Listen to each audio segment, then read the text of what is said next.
Hey everybody, welcome to this comparison review here between the Droid Ultra on the left and the Moto X on the right. Both are new phones with Verizon Wireless, came out about a month ago. They're both entry-level phones with amazing specs. They're both $199 with a 2-year contract. Let's go ahead and start with some of the specs. As far as the display, we have a Super AMOLED display on both phones with a resolution of 720 by 1280. On the Moto X, we have more PPI with 312 pixel density. On the Droid Ultra, we have 294 PPI. The Droid Ultra has a 5-inch display versus the 4.7-inch on the Moto X, both with Corning Gorilla Glass. As far as the memory and the storage, on the Droid Ultra, we have only 16 GB of storage available with 2 GB of RAM. On the Moto X, it comes in 16 and 32 GB and also 2 GB of RAM. As far as the cameras, we have a 10 megapixel rear camera on both that can also shoot 1080p video. We also have a 2 megapixel front camera on both. As far as the operating system, we have an Android 4.2.2 Jelly Bean on both devices. We have a Qualcomm Snapdragon 1.7 GHz dual core on both with Adreno 320. And as far as the battery, the Moto X has a 2200 milliamp battery versus the 2130 milliamp on the Droid Ultra. Guys, let's go ahead and start with a quadrant test.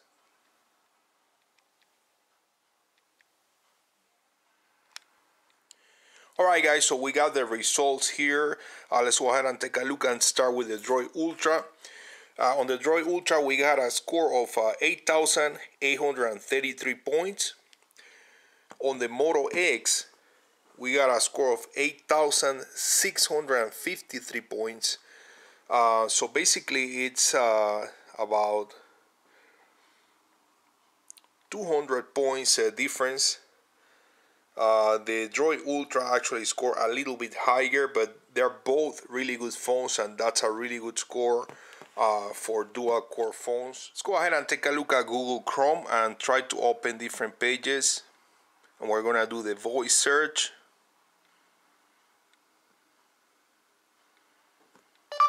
CNN.com.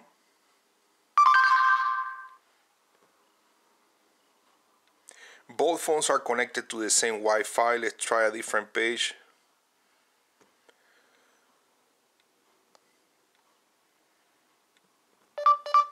CarMax.com. Alright, so that was a quick look there at Google Chrome. As you guys can see, they both open the pages pretty quick. They both work pretty good when it comes to the voice recognition. Let's go ahead and open Facebook on both and do some zoom in and zoom out of some pictures here. Let's try this picture right here. So both phones are very responsive when it comes to zoom in and zoom out. Let's go ahead and take a look at voice search. How big is the population of China? China has an area of 3,747,879 square miles. Let's take a look at the Droid Moto X. What's the population of United States? The population of United States of America was 313.9 million in 2012. Alright guys, we're going to take a look here at maps on both devices. And we have Kansas City, Kansas right here as an address. Let's go ahead and start the navigation. Head east on Comstock Avenue towards South 35th Street. Here's the Moto X.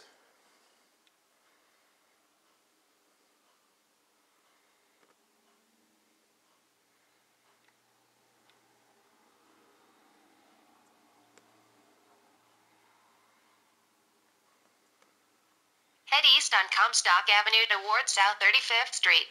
So as you guys can see, both phones are very responsive when it comes to searching for the addresses and display the navigation and the maps. Another feature that they are promoting with these phones is the access to the camera by just checking the phone. Let's go ahead and try both phones. So as you guys can see, we can access the cameras without actually pressing on the camera icon. And here's another application that they are promoting too with these phones. The application is called Assist. This is a very useful application, and basically it works with the GPS. So as you start driving, the phone is going to detect by using the GPS that you're moving, and it's going to be able to read text messages or tell you who is calling while you're driving, so you don't have to actually grab the phone or touch the phone and get distracted. You can set up different commands and also do a quick reply. And as you can see down here, it will work also if you're in a meeting or if you're sleeping. So this is called Assist. One application that makes the Droid Ultra more unique in comparison to the MOTO X is the application called Droid SAP. As you guys can see, we're looking at the setting on both phones. The Droid SAP, it's not here on the MOTO X. You might be able to download it later. I believe it's something just for Motorola phones. But what this application does is basically allows you to share files with other Motorola devices that have the Droid SAP application installed by basically going into your picture gallery and then basically click on a picture, swipe with 2 fingers up, and you are ready to send the picture to another Motorola device. It doesn't lose quality in comparison to sending the picture by text. So this is one advantage of the Droid Ultra that we don't find on the MOTO X. Let's go ahead and do a call quality on both devices, and let's go ahead and start with the Droid Ultra by calling customer service.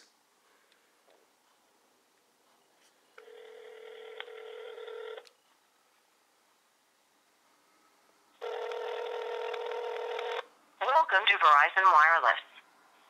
Para español, oprime la estrella. So as you guys can see, the speakerphone gets pretty loud. The call quality is really good. Let's go ahead and try the MOTO X.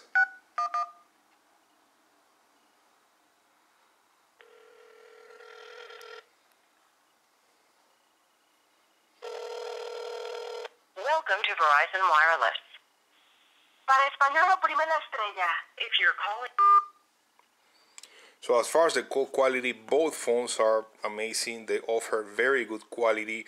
Both speakerphones get also pretty loud.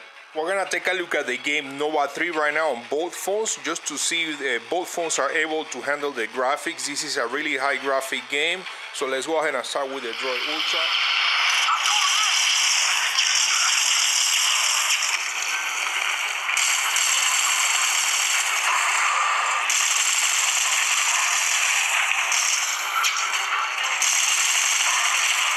Alright guys, we're gonna take a look now at the MOTO X.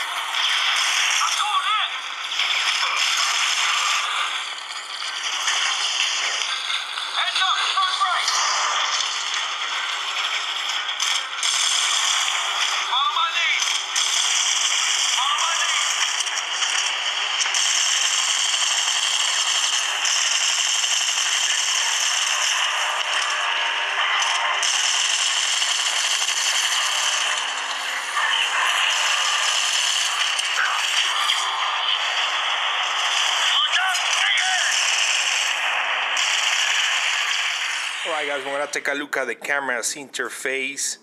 As far as the camera interface, both phones are the same. In order to take a picture, we're going to tap on the screen. In order to take a video, just click on the camera. Stop. Here's the front, access to the front-facing camera. To access the gallery, we swipe to the left. And in order to access the settings, we actually swipe to the right. As I mentioned, they are both the same interface.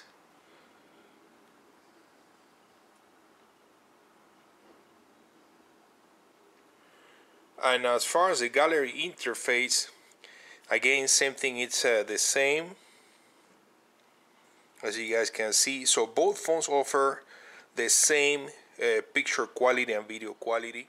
Alright guys, I'm gonna conclude the review right here. Just to give you my final thoughts, I will definitely go with the Droid Ultra.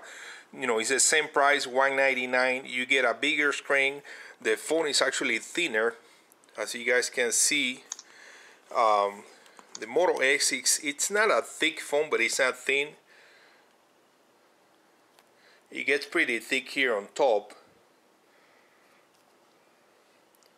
So I will go with the Droid Ultra. I like better the glossy finish. Although the finish on the Moto X is also very nice. It feels really nice to the touch, rubberized. Just a quick tour around the phone. We see here the 10 megapixel camera on both phones with the flash. Speaker grill right here on the Droid Ultra. Speaker grill right here on the Moto X. Microphone at the bottom. On this side we have volume rocker, power button. On the Droid Ultra, the volume rocker also is a spot for the SIM card. On the bottom we have the USB port. And then on this side, on the Droid Ultra, we don't have anything. On this side, on the Moto X, we have the spot for the SIM card. So guys, thanks for watching and subscribe. That was my comparison between the Droid Ultra and the Moto X. Hey guys, this is a quick video in 1080p using the Droid Ultra that we're gonna send to the other Droid Max using the Droid Zap feature. Thank you. Hey guys, this is a quick sample in 1080p. We're using the new Motorola Moto X with Verizon Wireless.